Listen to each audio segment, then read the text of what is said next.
உறவுகள் அனைவருக்கும் வணக்கங்க.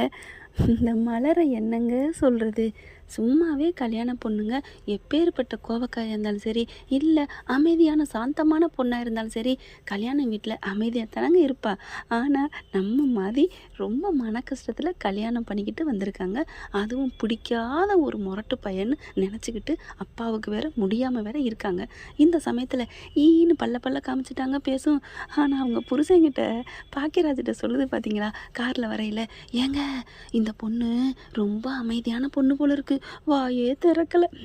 செம்ம காமெடியாக இருந்துச்சுங்க எனக்கு. ஒன்றா அட்வைஸ் பண்ணுறாங்க, கவலைப்படாதம்மா நான் பார்த்துக்கிறேன். மாமனாரை பொறுத்த வரைக்கும் நல்லபடியாக தாங்க பேசுகிறாரு. ஆனால் மாமியார் இருக்குது பார்த்தீங்களா, கரெக்டாக மலேசியா போனாலும் மாமியாரோட கோணம், அதாவது ஒரு சில மாமியார் எல்லாரும் அப்படி இருக்க மாட்டாங்க. நான்லாம் என் மருமகளை தங்கமாக வச்சு தாங்கணும்னு தான் நினச்சிக்கிட்டு இருக்கேன். நீங்களாம் எப்படின்னு காமெண்ட்ஸில் சொல்லுங்கள். அப்படி தாங்க இருக்கணும். மருமகள் நல்லா பார்த்துக்கிட்டா நம்மளை அதாவது கடமை செய் பலனை எதிர்பார்த்த ஆண்டவன் நம்மளை பார்த்துப்பாங்களா, அதே மாதிரி தாங்க மருமகளை நம்ம நல்லா பார்த்துட்டா நம்மளை நல்லா பார்த்துப்பா பின்னாடி அப்படின்னு நம்ம நினைக்கணுங்க. ஆனால் இங்கே மாமியார் என்ன பண்ணுறா, ஏண்டி ஒன்றுமே இல்லாமல் வராடி, ஒன்றுக்கும் புண்ணியலடி, அப்படியே அந்த புறணி பேசுது பார்த்தீங்களா. ஆனால் பொண்ணை பொறுத்த வரைக்கும் நல்ல பொண்ணு, மற்ற பொண்ணுங்க மாதிரி சின்சாக் அப்படி கொட்டாமல், ஆமாம்மா அப்படிமா இப்படிமாங்காமல், அதெல்லாம் இல்லைம்மா அப்படின்னு நல்லபடியாக பேசுது. அடுத்து பார்த்தா அன்னைக்கு நகை எடுத்து கொடுக்குறதுன்னு நல்லபடியாக முடிஞ்சிருதுங்க. வீட்டுக்கு வந்துடுறாங்க. இங்கே வந்தால் சுரேஷ் அப்படியே அழுகிறாரு. உண்மையிலே அவருக்கும் பிடிக்கல தான் அந்த பொண்ணை. வீட்டுக்கு வந்துடுறாங்க, ஆரத்தி எடுக்கிறாங்க, பால் பழம் கொடுக்குறாங்க. மாமியாக்காரி அப்பப்போ ஒன்றுமே இல்லாமல் வந்திருக்கு, ஏம்மா உனக்கு ஒரு நகையுமே சேர்த்து வைக்கலையா, உனக்கு ஒன்றுமே இல்லாமல் வீட்டிலேருந்து அனுப்புனாங்க அப்படி இப்படிங்கிற மாதிரி பேசுது. அப்படியே முறைச்சி பார்க்குது. நம்ம மதி படிப்புன்னு பார்த்தீங்கன்னா மதி செம்ம வேற லெவலுங்க. எம்ஃபில் முடிச்சிருக்கேங்குது, பிஹெச்டி பண்ணிக்கிட்டு இருக்கேங்குது. அதை பார்த்து தாங்க மலரே ஆச்சரியப்பட்டு போகுது. அப்பேற்பட்ட பொண்ணு இவங்க பணம் கொண்டாடலையா, நகை கொண்டாடலையா, ஏம்மா சரஸ்வதிக்கு ஈடு இந்த உலகத்தில் இருக்கா இல்லையா? இந்த அம்மாவுக்குலாம் ஒன்றுமே தெரியலைங்க. எதுவுமே இல்லை, கல்வி தான் ஃபஸ்ட்டு அப்படிங்கிறது தெரியாமல் பேசுது. இங்கே எல்லாம் சகஜமாக முடிச்சிருது. தங்கராஜுக்கு சந்தோஷம் தாங்கலை, நல்லபடியாக கல்யாணம் முடிச்சு வச்சுட்டோம் அப்படின்ட்டு. அப்புறமா சரி ஃபஸ்ட் நைட்டுக்கு ஏற்பாடு பண்ணுவோம் அப்படிங்கிற மதிய பார்த்தா கண்ணை முழிச்சு பார்க்குது. மலர் அதை பார்க்குது, என்ன இந்த பிள்ளை கோவமாகவே இருக்கே அப்படின்ட்டு. அதுக்கப்புறம் எல்லாத்தையும் வாங்கிட்டு வராங்க, பழங்கள் பூக்கள் எல்லாம் அப்படியே அறைய ரொப்புறாங்க. அப்புறமா மாப்பிள்ளை போகிறாரு. மாமனார் மருமே இப்படி சோகமாக இருக்காருன்ட்டு, டேய் மாப்பிள்ளை கவலைப்படாதடா, இந்த மாமா இருக்கேல்ல உனக்கு நல்ல பொண்ணை தான் நான் கட்டி வச்சுருக்கேன், அவள் என்ன கொஞ்சம் வாய் மட்டும்தான், மற்றபடி பாடுறா நல்லா தானடா இருக்கா. மாமா எனக்கு அவளை பிடிக்காத, அவளை கட்டி வச்சுட்டே மாமா, எனக்கு பிடிக்கல மாமான்னு கத்திராரா. உடனே டே அடுத்தவங்க அதில் விழுக போகுதுடா, அமைதியாக பேசுடா அப்படி இப்படின்னு சமாதானப்படுத்துகிறாரு. பார்த்தா அந்த மாப்பிள்ளை சொன்னதுக்காண்டி தான் நான் கல்யாணம் பண்ண வேண்டியதாக இருக்குது, இல்லைன்னா என் பொண்ணுக்கு என் பிள்ளைக்கு எப்பேற்பட்ட இடத்துலேருந்து வந்துச்சு, அந்த இடம் தான் வேணான்ட்டு போயிடுச்சுல, அப்புறம் என்ன உன் பிள்ளைக்கு அப்படியே என்ன சொல்லணும்னு தெரியல.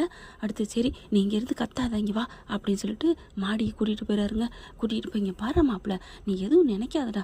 மாமா இல்லை மாமா எனக்கு டே ஏன் எனக்குங்கிற, அவள் என்ன பண்ண போகிறா, நீ இந்த வீட்டுக்குள்ள வச்சு அடிமைப்படுத்துடா, உனக்கு வேலை கிடைக்கணும், நீ இழந்த இந்த உன்னோட கௌரவத்தை மீட்டெடுக்கணும். சோசியல் மீடியா ஃபுல்லாக உன்னை தப்பாக பேசிக்கிட்டு இருக்காங்க மாமா, அதுக்கு காரணம் இவ தானே மாமா. சரி விடு, இப்போ அதுக்கு என்ன, இப்போ நம்ம என்னடா பண்ணுறது, முள்ளாலே எடுக்கணும். அவளும் நல்லா படிச்சிருக்கா, என்ன அதுக்காண்டி அவள் கூட என்ன குடும்பம் நடத்த சொல்கிறீங்களா? டே அதெல்லாம் சொல்லலடா, நீ அவளை உன் காரியத்துக்கு வர வை, அதுக்கப்புறம் கொத்தடிமையாக பண்ணிக்கலாம்டா, நீ எதுவும் பேசாதடா, உனக்கு மாமா நல்லது தானே பண்ணுவேன். இல்லை மாமா எனக்கு நீங்கள் இது வரைக்கும் பண்ணது நல்லது தான், இப்போ பண்ணது எனக்கு கெடுதல் தான். டே பொண்ணை பாரா தங்கச்சலை மாதிரி இருக்கா, அதை விட்டு எனக்கு அவளை பிடிக்கலம்மா மாமா, அவளை பார்த்தாலே அவள் பண்ணது தான் மாமா எனக்கு ஞாபகம் வருது. ஐயோ எனக்கு பிடிக்காது, ஒரு புழு மேலே நிற்கிற மாதிரி இருக்கு எனக்கு. சரி விடு நீ அதெல்லாம் நினைக்காத, இந்தா இதை இறக்கு அப்படின்னு சொல்லிட்டு சட்டைக்குள்ளார வச்சுருக்காங்க. பாட்டில் எடுத்து கொடுக்குறான். மாமா அப்படிங்கல இந்தா அப்படின்ட்டு, சரி இந்த வாட்டர் பாட்டில் எடுக்கிறேன்ட்டு மேலே எடுக்க போகிறாரு. அதெல்லாம் வேணாம் கொடுங்க அப்படின்னு அப்படியே அடிக்கிறாங்க. என்னடா மாப்பிள்ளை, டே பார்த்துடா ஃபஸ்ட் நைட்டில் போய் பாஞ்சிட போகிற, சேச்சே அவளை திரும்பி பார்ப்பேன் நான், இல்லை விழுந்துட போகிறடான்னு சொன்னேன்டா, விடுமாமா அப்படின்னு அடிக்கிறான். இங்கே பார்த்தா எங்கே மாப்பிள்ளையை காணோம், எங்கே பையனை காணோம், சுரேஷை காணோன்னு ஆளுக்கு இங்கிட்ட அங்கிட்டு தேடுறாங்க. வெளியில் போயிட்டானா, எங்கே போயிட்டான், ஃபோனை அடிக்கிறாங்க. ஃபோனை பார்த்தா சுவிட்ச் ஆஃப், சார்ஜே இல்லாமல் இருக்குது. எல்லாரும் கொய்ய ஐயோ முயன்னு கத்துறாங்க. அவனுக்கு பிடிக்காத கல்யாணம் என்கிட்ட ஓடிட்டானா என்னன்னு தெரியலையே, ஐயோ ஐயோ என் பிள்ளைய காணமே அப்படின்னு ஆத்தாக்கறி புலம்புது. மதி அப்படியே நிமிந்து பார்க்குது. என்ன காணுமா, எங்கே ஓடி போயிட்டான், நம்மக்கிட்ட வர பயந்துட்டு ஓடி போயிட்டானா? அப்படியே ஓடி போயிரு, வராத, நானாவது போனது பீடன்ட்டு நான் எங்கள் வீட்டுக்கு போவேன் அப்படிங்கிற மாதிரி நினைக்கிது மதி. மலர் வருது. மதி உன் மாப்பிள்ளைய காணமா, எங்கேன்னு தெரியல, தேடிக்கிட்டு இருக்காங்க, நானும் போய் தேடுவேன், நீ கவலைப்படாத, உனக்கு நான் இருக்கேன், இந்த பாலை குடி அப்படிங்கல. வேணாக்கா அப்படிங்கிறாங்க. ப்ளீஸ் மதி, வயிறு பாவம் இல்லையா, குடி அப்படின்னு குடிக்க வைக்கிறாங்க. அடுத்து அங்கங்கே தேடுறாங்க.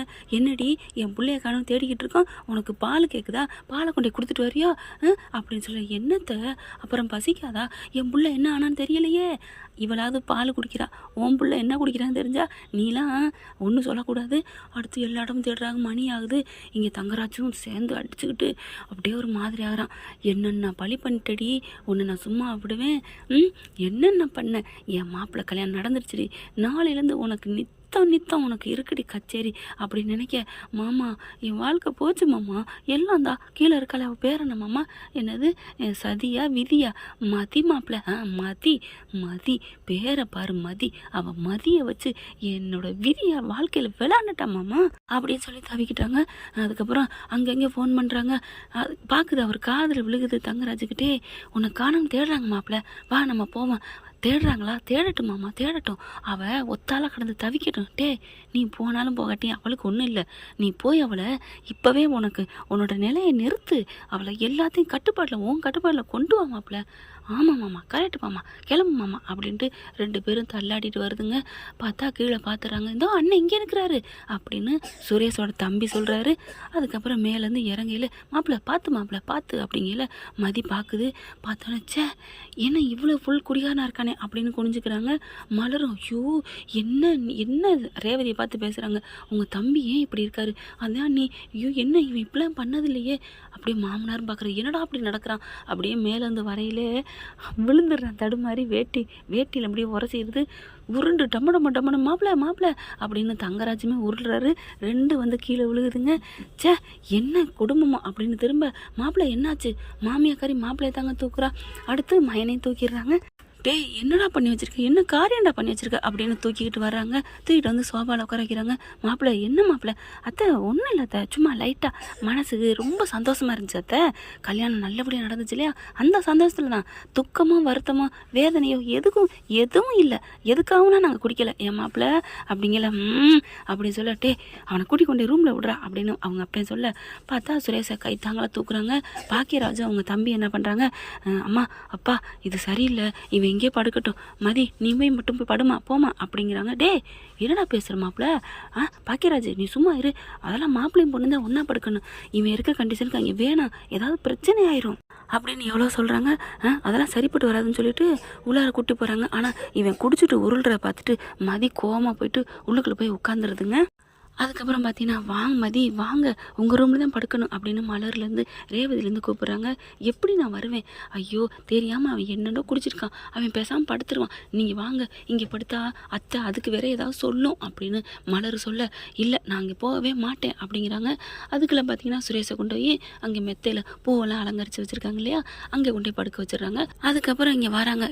என்னங்கடி பண்ணிக்கிட்டு இருக்கீங்க, மாநாடு போட்டுக்கிட்டு இருக்கீங்களா, மீட்டிங் பண்ணிக்கிட்டு இருக்கீங்க, கொண்டே அறிவில்லை, கொண்டே அவளை இங்கே விட்டு வர வேணா, இதோ அத்தை இந்தா போகிறேன் அத்தை அப்படின்னு சொல்லிட்டு என்ன பண்ணுது, இந்தா பால் செம்ப கொடுத்து அனுப்பிடி அப்படிங்கிறாங்க. ஒன்றும் தெரியல, 7 வயசாயிடுச்சு அப்படின்னு திட்டிட்டு போக, அவங்க அப்படித்தான் மூடு வந்தால் திட்டுவாங்க, இல்லைன்னா இறங்கி வருவாங்க. மதி நீ எதுவும் நினைக்காத, சம்பிரதாயத்துக்கு தான், உனக்கு என்ன தோணுதோ அதே மாதிரி நடந்துக்க, யாருக்காகவும் எதுக்காகவும் உன் குணத்தை மாற்றிக்க வேணாம் மதி, உன் இஷ்டம் போல் இரு அப்படின்னு மலர் நல்லா கீ கொடுக்குதுங்க.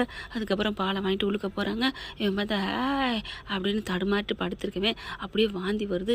குபுக்குன்னு அப்படி இந்த பிள்ளை இங்கே உள்ளுக்க வர இவன் எந்திரிச்சு வாந்தி எடுக்கிறாங்க. கட்டில் கங்கிட்டு அப்படியே மூஞ்சியை சுளிக்குதுங்க. சே அப்படிங்கிற மாதிரி வேணும் வாந்தி எடுத்துகிட்டு அப்படியே உட்காடுறான். வாம்மா வா மதி மின்னல் வா அப்படின்னு சொல்லிட்டு உட்கார வைக்கிறாரு.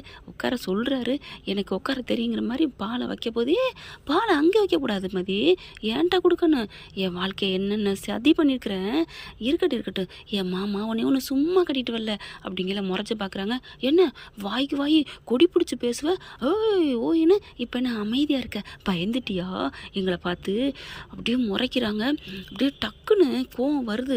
என்ன பண்ணுறது தெரியாமல் பல்ல கடிச்சிட்டு இருக்காங்க. இங்கே பார், எனக்கு வேலை கிடைக்கணும், எனக்கு இழந்த அவமானத்தைலாம் உன்னால் நான் மீட்டு எடுக்கணும்டி, அதுக்காக தான் உன்னை கல்யாணம் பண்ணிட்டு வந்திருக்கேன் அப்படின்னு சொல்ல, வந்திருக்காரு என் மாமாவுக்காக தான் நான் இதை உன் கழுத்தில் தாலி கட்டினேன், ஐயோ ஐயோ அப்படின்னு பூவெல்லாம் அத்தறிறாங்க. எனக்கு பிடிக்காம உன்னை போய் என் தலையில் கட்டிட்டாங்களே அப்படின்னு சொன்ன கையோட செம்மகம் வருது. எனக்கு மட்டும் என்ன பிடிச்சி கல்யாணம் பண்ணிக்க நினச்சிருக்கியாடா, நிறுத்துடா அப்படின்னு சொல்லி கத்துறாங்க. என்ன நினச்சிட்டு இருக்க அப்படின்னு கோவம் வருது. திரும்பி பார்க்குறேன், என்ன ரொம்ப பேசுகிற, இது என்னோட வீடு, உன்னோட வீடாக இருந்தால் என்ன பண்ணுவேன், உன் வீடாக இருந்தால் நான் அடங்கிடுவேன் நினைக்கிறியா, ஆமாடி என் காலில் விழுந்து நீ கெஞ்சனண்டி, கும்பிடுறேன் ஜாமின்னு நீ தான் கும்பிடணுண்டி, என் வீட்டில் இருந்துட்டு என்னை நீ ஒன்றும் பண்ண முடியாது, இது என்னோட வீடு, அப்படியா நான் உன்னை ஒன்றும் பண்ண முடியாது, ஆமாடி இங்கே பாடுறா உன்னை இந்த பாலை தூக்கி ஊற்றிடுவேண்டா, ஊற்றிரி பார்ப்போம் அப்படிங்கிற பட்டார்னு மூஞ்சியில் ஊற்றிடுறாங்க. ஐயோ அம்மானு கத்திடுறாரு. பால் சுட ஊற்றினோன்னே இங்கே வெளியில் கேட்டுருது. இந்த பிள்ளை மதி என்ன பண்ணுது, கதை வேற தாழ்பால் போடாமல் தானே வந்திருக்கு.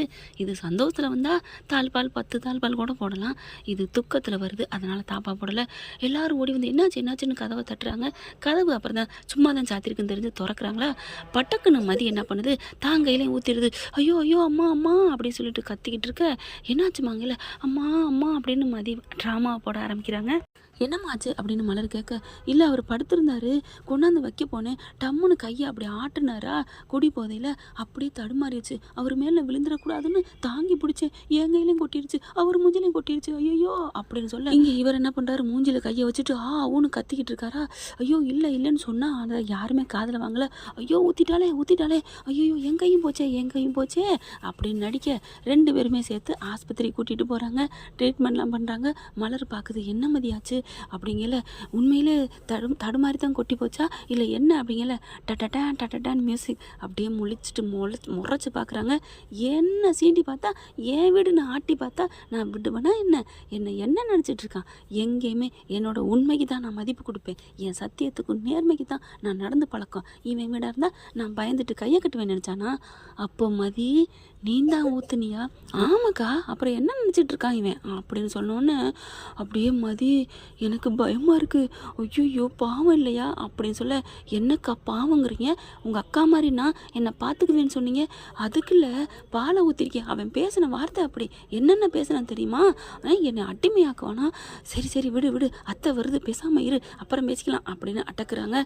அப்படியே மாமியார் வருது, என்னடி பண்ணி வச்சிங்க ஐயோ என் பிள்ளைக்கு இப்படி ஆச்சு, மூஞ்சியெல்லாம் அதாச்சு, பார்த்தா அங்கங்கே அப்படி இது வச்சுருக்காங்க, கட்டு போட முடியாத முகத்தில். இந்த பிள்ளைக்கும் பார்த்தீங்கன்னா கையெல்லாம் மருந்து வச்சுருக்காங்க. இனிமே நித்தம் உனக்கு இதுதான்டா அப்படிங்கிற மாதிரி மதி அப்படியே சுரேஷை பார்க்குது. என்ன ஃப்ரெண்ட் இப்படிலாம் போனால் எப்படி இருக்கும் பார்க்கலாம். தங்கராஜ் பேச கேட்டால் இன்னமும் சுரேஷுக்கு இதே கதை தாங்க.